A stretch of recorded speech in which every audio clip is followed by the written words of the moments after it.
There's a moment every entrepreneur hits. You're working harder than you ever have. The calendar is packed, but the inbox feels endless. That to-do list never gets shorter, and somehow the business still isn't growing the way that it should be. But the problem isn't effort. The problem is leverage. Welcome to the Leverage Podcast. I'm your host, John Davidson, and every week I'm sitting down with founders and top performers who have found that lever. The hire, the system, that mindset shift that changed everything. This show is for the business owner who's ready to stop being the bottleneck and start being the architect. Let's get into it.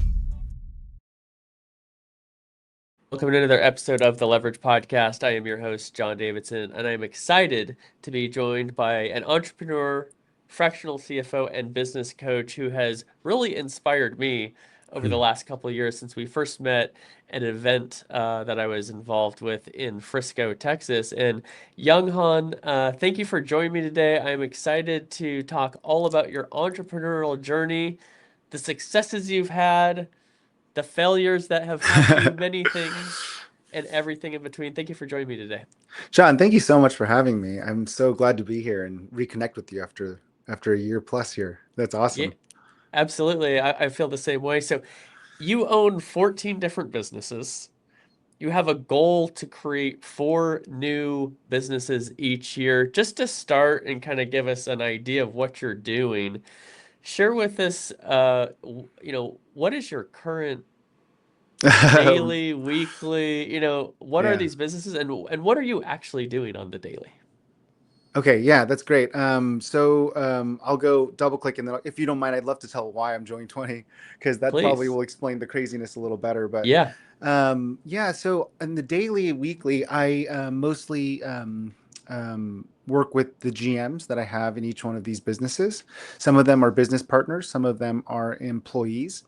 And I coach them and guide them and architect them through an operating system that I designed and created, which is essentially a way for me to track strategic goals and break them down into bite-sized monthly tactics, and then corresponding leading and lagging KPIs that I like to track based on the business itself, like the function, but especially the stage.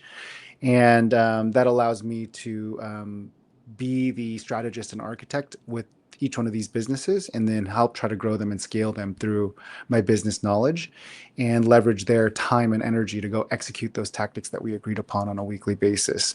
And so that's really where I spend most of my time. And then for the portfolio building and the holdco, and then how I make money and live to fund all this is I do fractional CFO and COO work, where I help emerging brands and mid-market companies scale.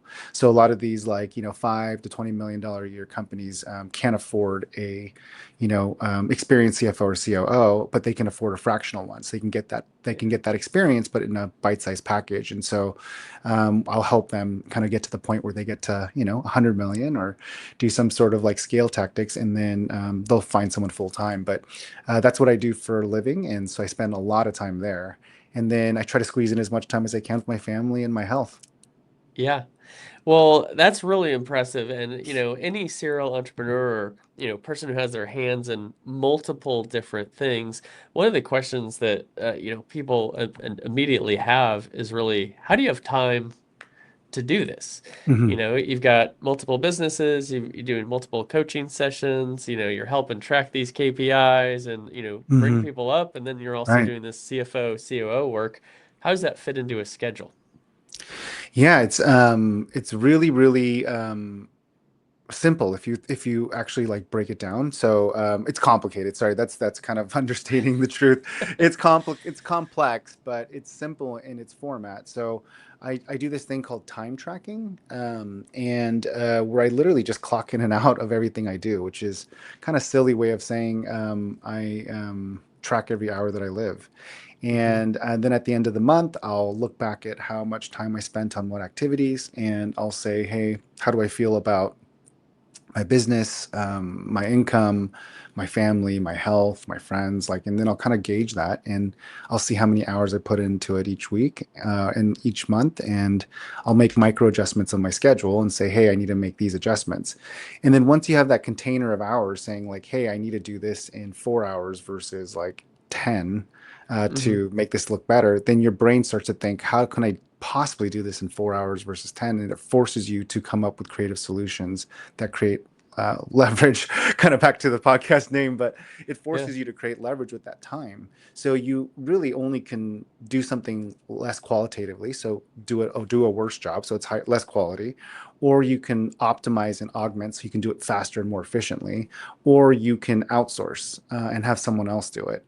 And maybe there's more options than that, but those are the three options that I have found out that you can employ. And so you make a decision on one of those three and you form it into the hours that you have. But I will say that it's simple when you think about it that way, but it's complex to execute. But it is pretty simple in the sense that like you put these time containers on what you're going to do, and it forces you to make one of those three decisions, and then it allows you to Yeah. move the thing forward. And that sounds like if I was just to start that process from scratch, if I was to Mm-hmm. employ that in my life, it seems like it might take some time, Mm-hmm. some adjusting. Obviously, you got to take the month to evaluate, and then you're looking Mm-hmm. forward and you're saying, okay, this, or, and then month two, you're saying, okay, you're tweaking things. But doing this over time, do you kind of have a bit of a rinse and repeat, repeatable sort of schedule, or is it a little bit bespoke month to month in your schedule? It's pretty repeatable. So right now I'm having a really tough time, as I mentioned to you a little bit earlier.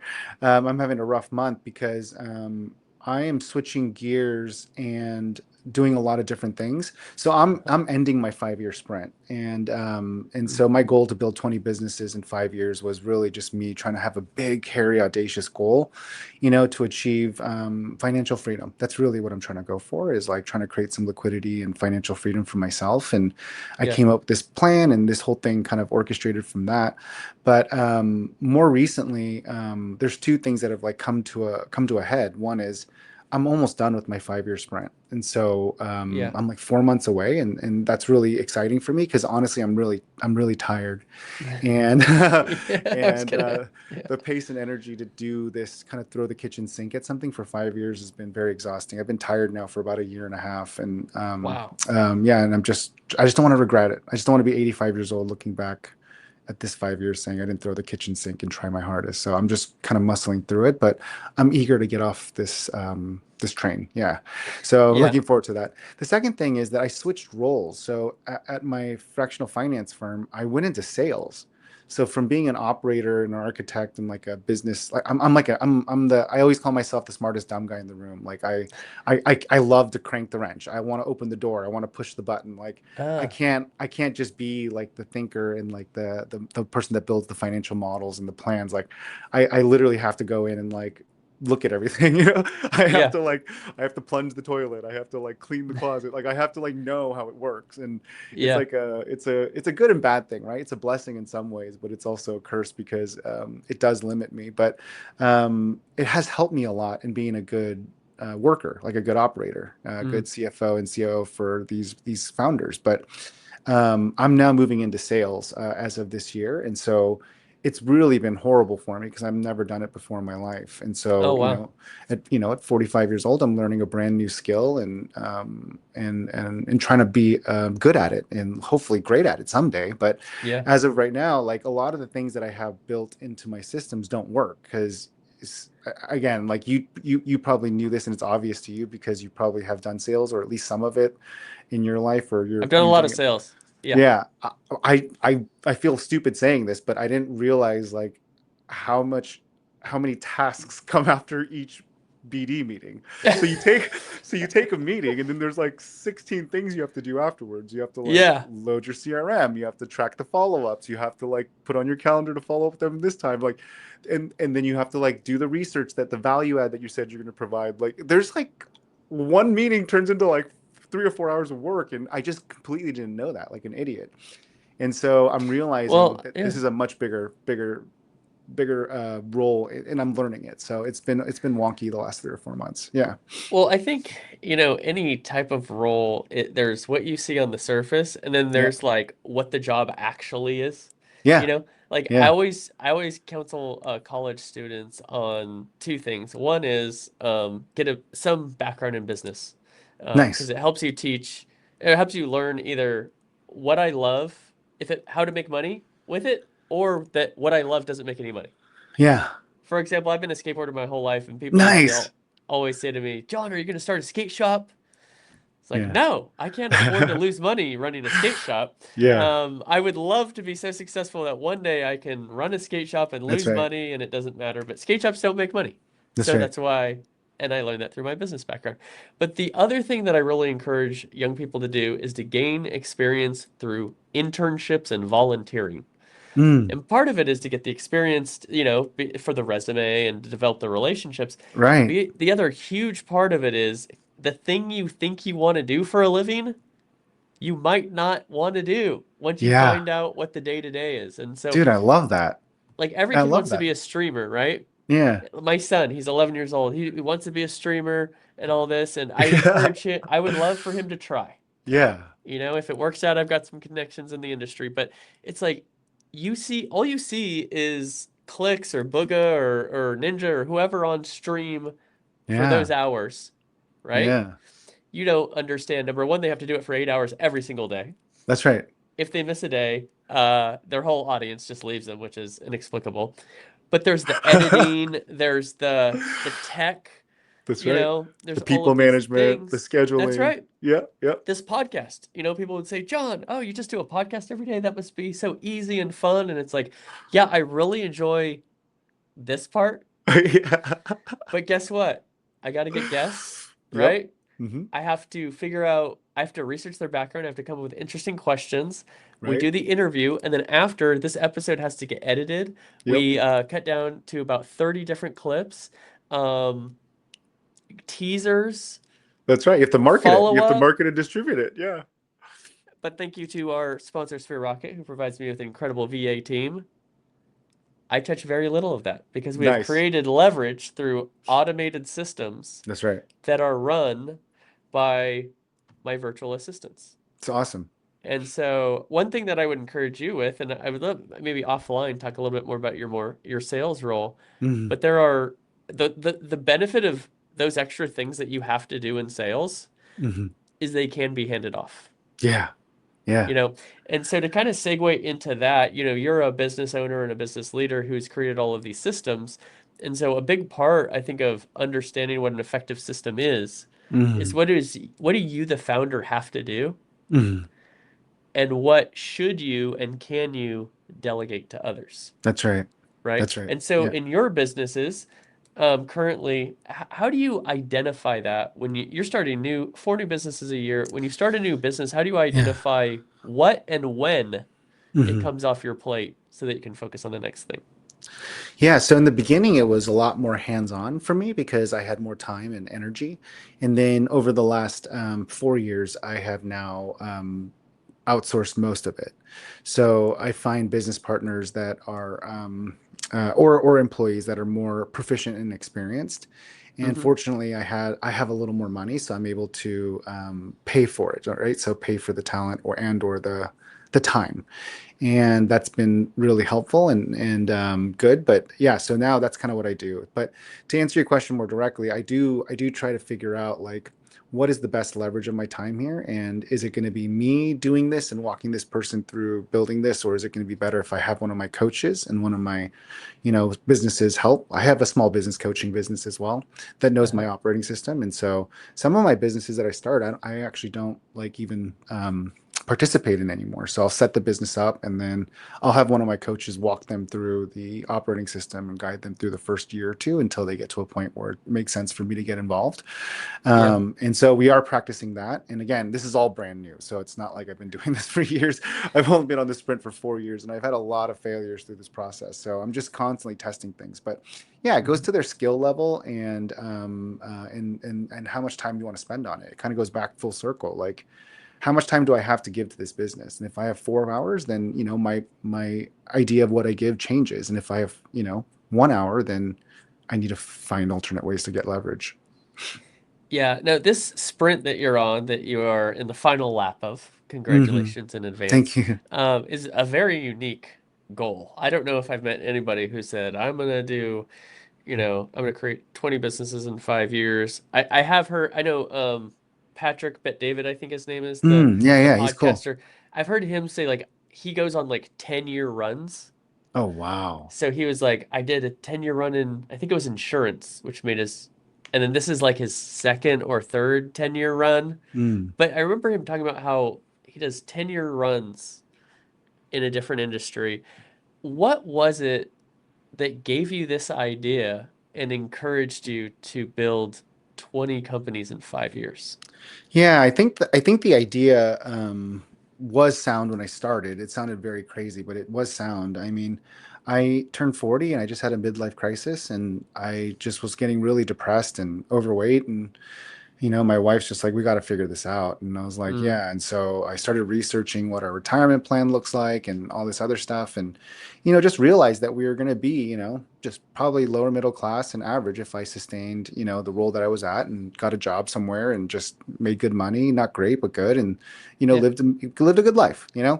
And I talked to my financial planner because I had been early startups my entire career, so I didn't have a lot in savings because you sacrifice pay and compensation for equity, Yes. and a lot of them didn't pan out, and so I didn't have much in retirement, and so we were planning it out, and he's like, walking me through the financials and the plans for it, and I just came to the conclusion that I had to live a pretty subpar life to save enough money Mm. to live a subpar life from 65 to 90, and then pray to God that I die at 90 because there's no money left. Right. And so I'm like, oh, this doesn't sound that great. And I just like was talking to my wife about it. I was like, we should try something, because the worst case scenario is that, I fail and we go back to getting a job somewhere and living a good life, like just an Yeah. average life. And the best case scenario is that I turn this into something and we're successful at it. And so we packed up the family sight unseen, moved from San Francisco to Austin, Texas, to lower our cost of living so I could make more bets.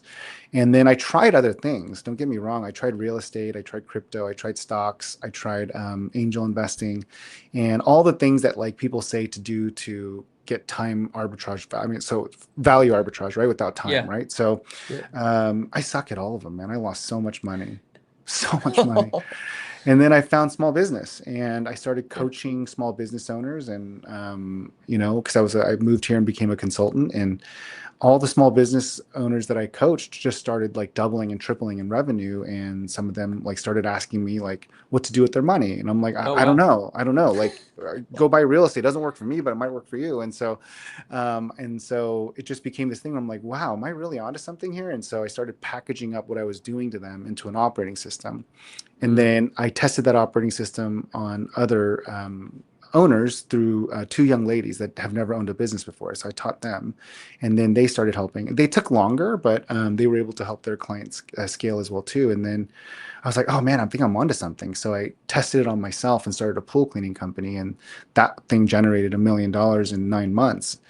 And I was Wow. like, oh, wow, I'm onto something. This is it. And so then I said, okay, so if I can build these boring cash flow businesses and I'm naturally good at it, maybe this is how I do it. And then I started researching small businesses, and you find out that, 90% of small businesses never make $1 million a year. Yeah. And, And 95. 90 some, fail within the first 2 years. That's right, Yeah. 95%. That's Yeah. right. And so, like, so then I was like, oh man. So then if you think about the causality rate and the statistics of like getting these businesses to $1 million in annual revenue, it is a triggering point to basically say the statistics say that they'll last the weather of time. Like they're going to last, they're not going to die. Okay. And so I reverse engineered my operating system again to really focus on that $1 million revenue mark, and which is also an interesting number for multiple reasons. I didn't do that initially, but the second thing that I found out after I got these companies to $1 million is that it starts to actually cash flow, and enough that you can do arbitrage of time. Like you can actually afford to be not the Mm. product. So Interesting. if you can get your business to $1 million, not only do you naturally have a higher chance of statistically have a higher chance of not dying, and I think one of the reasons why you don't die is because now you have typically like $50,000 to $150,000 in free cash flow that you can use to hire Right. specialists, hire a sales Hmm. guy, hire a CEO, hire a GM. Like you can actually solve problems through leverage because you have liquidity. And I think that's why most of these businesses that hit a million have a higher survivability rate. Well, I heard a slogan literally 2 or 3 days ago driving into work, and it said, it really changed my perspective. It said, wealthy people spend money to save time, lower income people spend time to save money. Hmm. And it's interesting. My mom, love her to death, is a Hmm. penny pincher.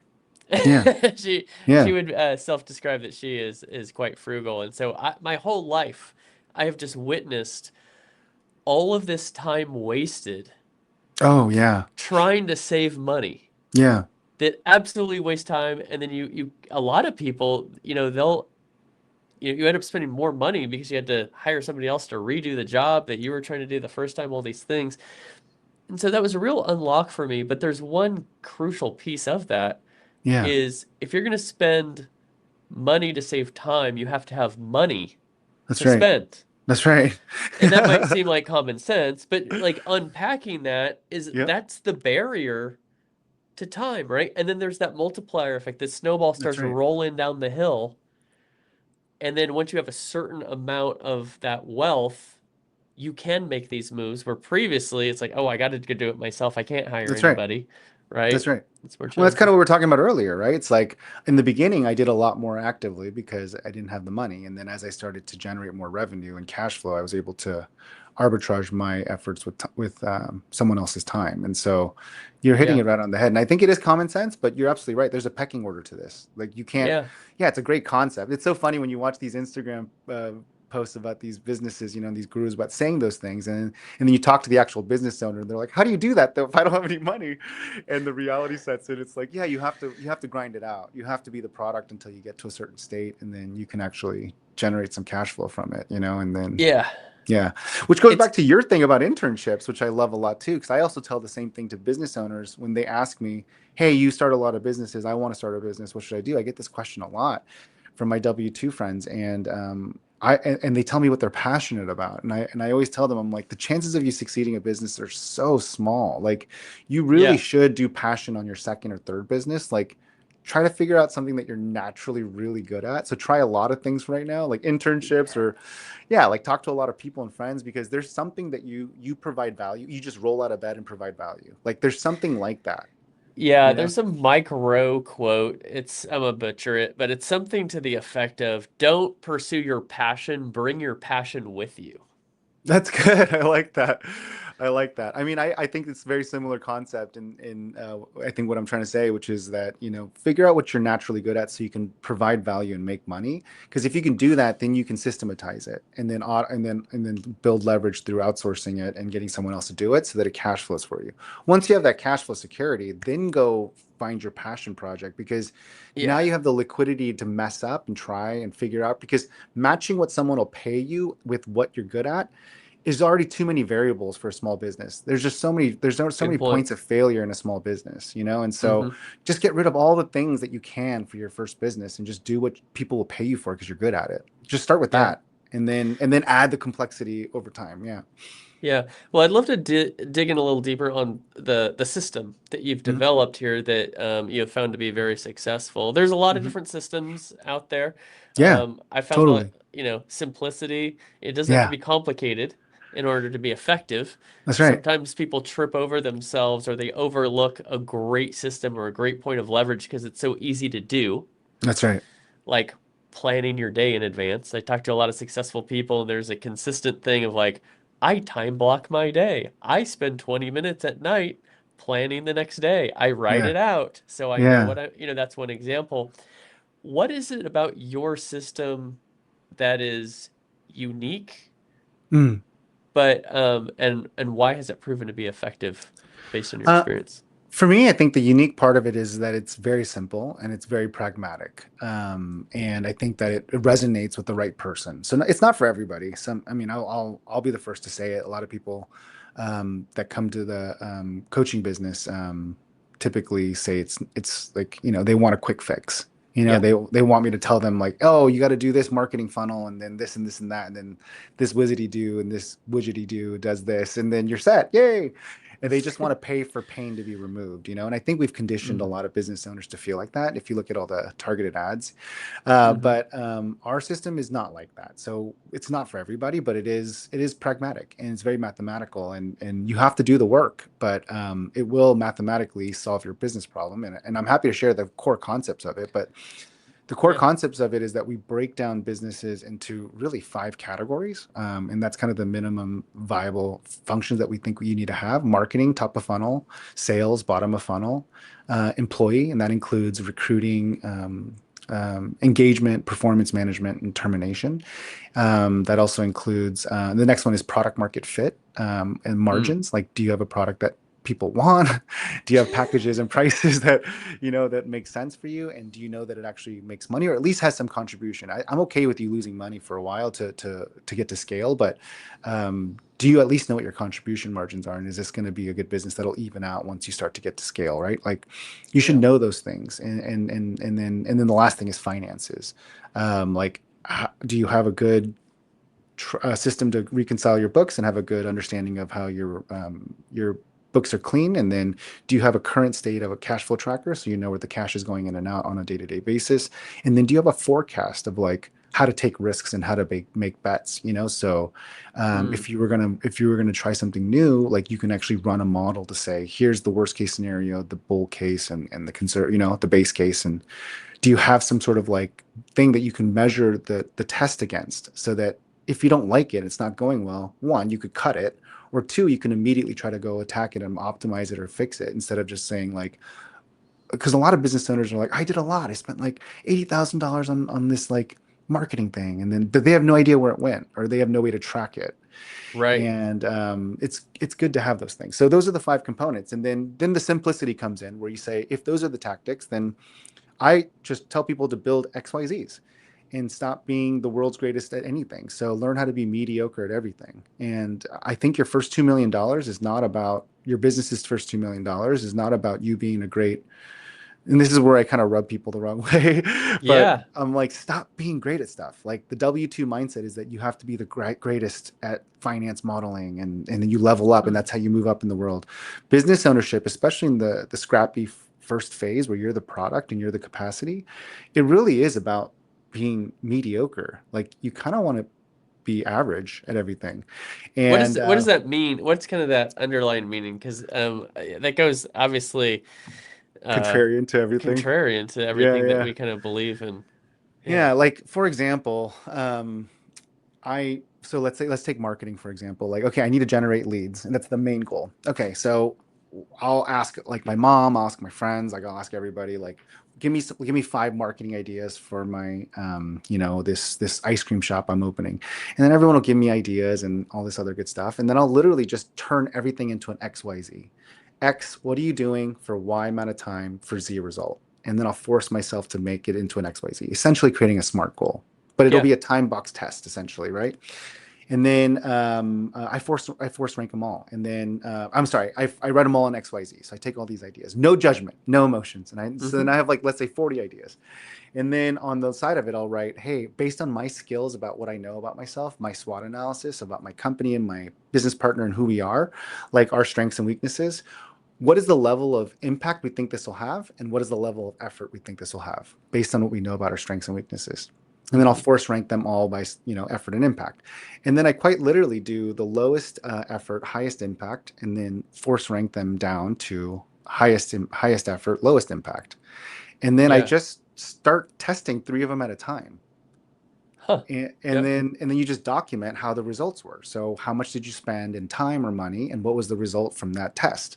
And then you just keep going down these tests. Some of them are going to be 6 weeks, some of them are going to be 2 months, some of them are going to be 4 months. But like, over time, you're going to get three done, three done, three done. So then after 6 months of doing this, you simply go back to it and said, what had the highest return on investment for the least amount of my time or money? And unemotionally, you do that. You do that thing for the next 6 months. And then now you start hiring someone or outsourcing someone and saying, hey, I'm a shitty marketer, and I do 4 hours of this activity and six leads comes out. You have 2 months to beat this, or you can't work here. Mm. I'm not even good at this, and I figured out a way to do this. So do this and beat Okay. this. And then you So just start. Mhm. that kind of is starting to open my mind. Okay. So let me try to recreate this for you, and Okay. you tell me if I'm on the same page or if Yeah, I sure, am sure. way It's off here. So essentially, number one, you're taking emotion out of it. yeah, take the emotion out of it. So you're not. nothing's biased based on how you feel or how you enjoy it or if it's your idea versus somebody else's idea. It's just ideas. That's right. And then I hear you, you're ranking everything from low input to high impact, Impact and basically, effort. Yeah. and effort, your XYZ. Yep. And then you take the time to test. Hmm. And during this time, you're making sure that you are tracking everything very closely. Hmm. And then without emotion, you look at the results, right? And you Yeah. evaluate, and based on the lowest effort and the least time with the highest impact, you say that is the thing that we should be doing because that is what is going to generate revenue with the least amount Or of yeah, time. or recruit people for the least amount of time, or yeah, Right. exactly. And Yeah. so when you get to this mediocre part, Hmm. is you are doing everything purely based on the system and not based on talent That's right. or experience or something. And so when it gets to a point where you can input people, That's right. then you're putting in the specialists, if you will, or Yeah. people who are great, have an expertise at that one thing, because the thought would be that they're going to overperform your mediocre test. That's the hope. Yeah, that's the hope. That's But the I hope. I will tell you that you can also just keep doing that because now you know that you have something that does 4 hours here and you get this result, like, or 2 hours here gets that result. But the point Sure. I'm trying to make about being mediocre is you don't optimize it yet. You go to the next problem. So Yeah. the idea about being mediocre is that you should run your business at least for the first million, even up to the first 2 million, to be honest. Especially in this, sorry, this doesn't apply to software companies. This only applies to like, like hard Yeah. businesses. Okay. So if you're venture backed, you can use this, but it's not going to work as well as I just said. Yeah. You guys are running on different strategies, but it's like a staircase that's like a circular staircase, right? So like Uh-huh. get it good enough, then go to the next sales problem, and then get sales good enough, then go to the product problem, then go to get it good enough, then go to the people problem, and then get it good enough, get to the finance problem. Guess what? Now you can go back to marketing and make it a little bit better, and then make the sales a little bit better, make the thing a little bit better, and just keep leveling it up because you Yeah. have to spread your attention on all aspects of those five cores that I think the business needs for you to get it to that point where it gets to $1 million or $2 million, where you have the cash flow now to start hiring people to be more specialists. Like you can start hiring a director Yeah. or a fancy agency or a GM or things like that. But until then, you kind of have to be the world's greatest bottlenecker, bottleneck releaser. So what's popping in my head is the 80-20 rule as you're Mm, explaining this. So for those listening who aren't familiar, the 80-20 rule is essentially it takes 20% of time to get something to like 80% mm, of optimization. But then it takes another 80% to get that final 20. that's right. And so what I'm hearing from you is like let's get to the 80 with 20%, That's right.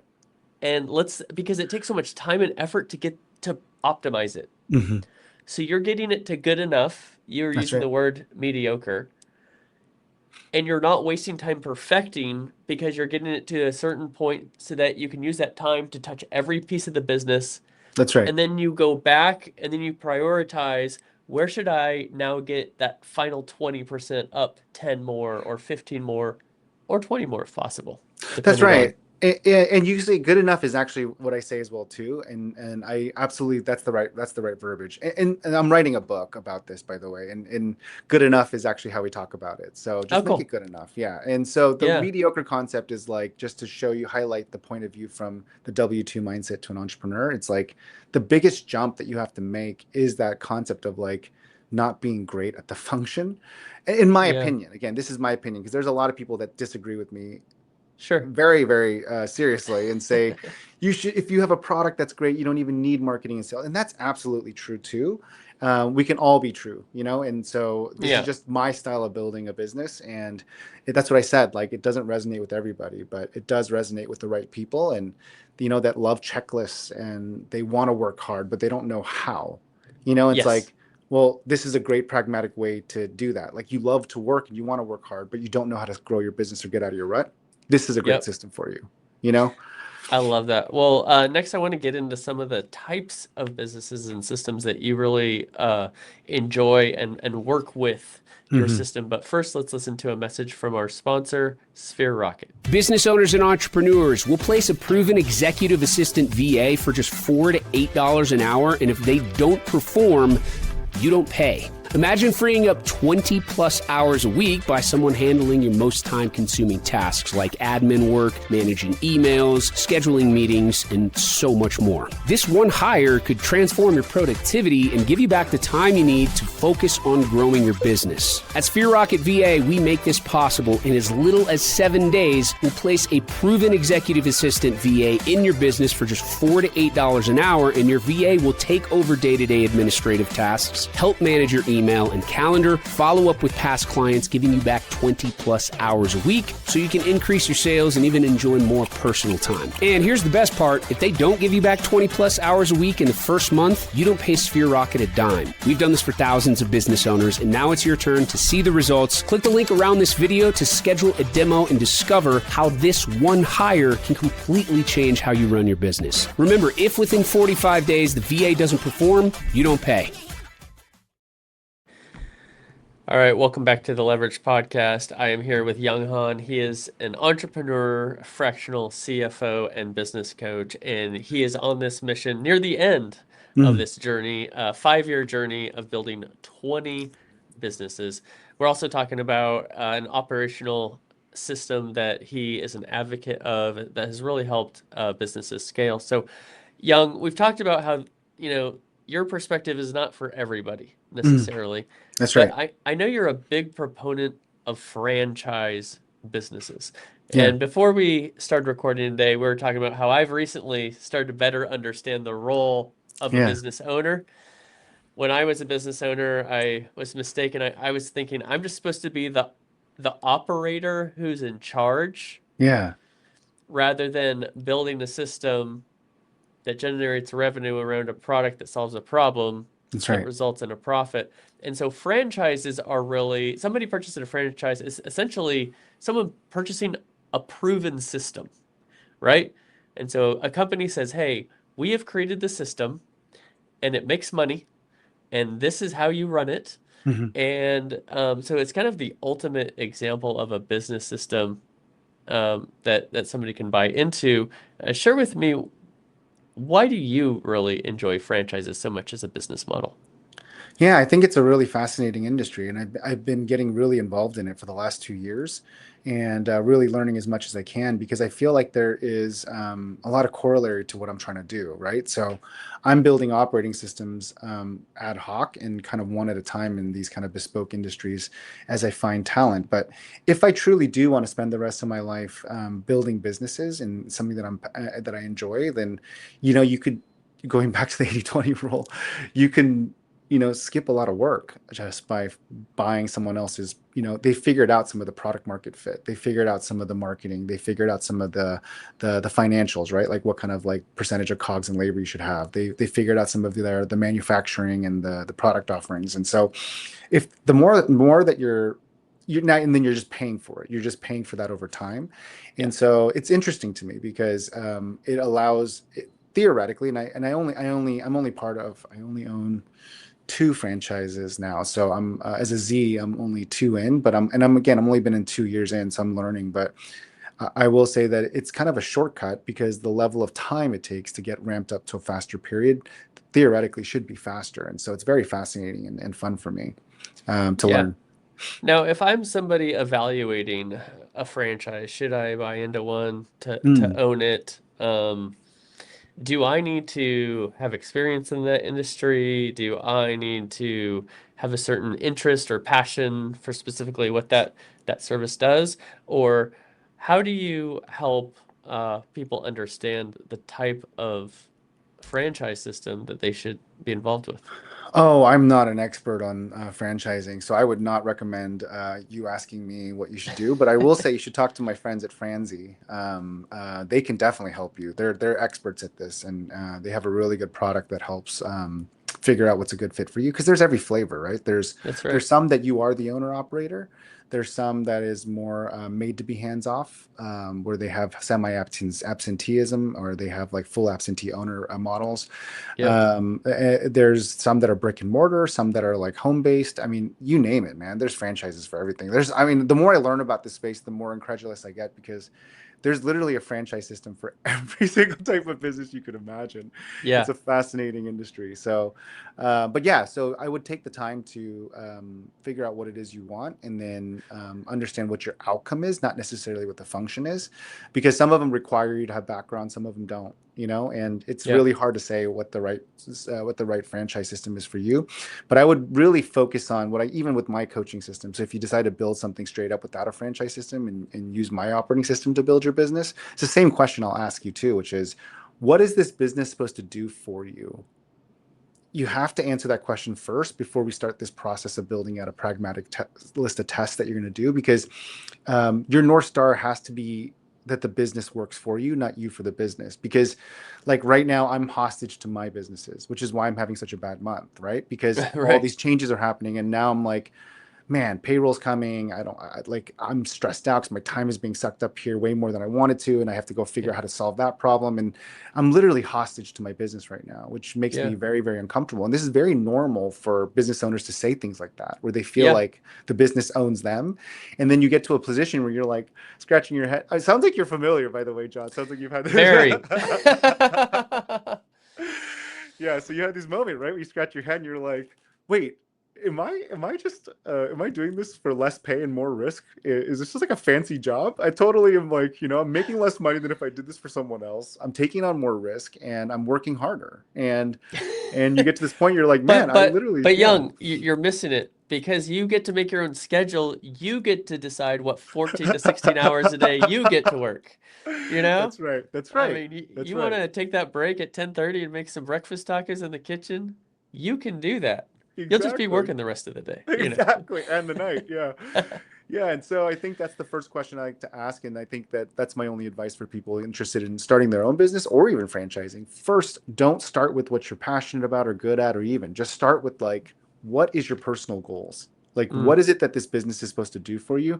Your North Star should always be very clear. And it's very, and then it makes it very objective. Like I mean, you know me for starting 14 businesses, but I don't talk about the 12 that I failed.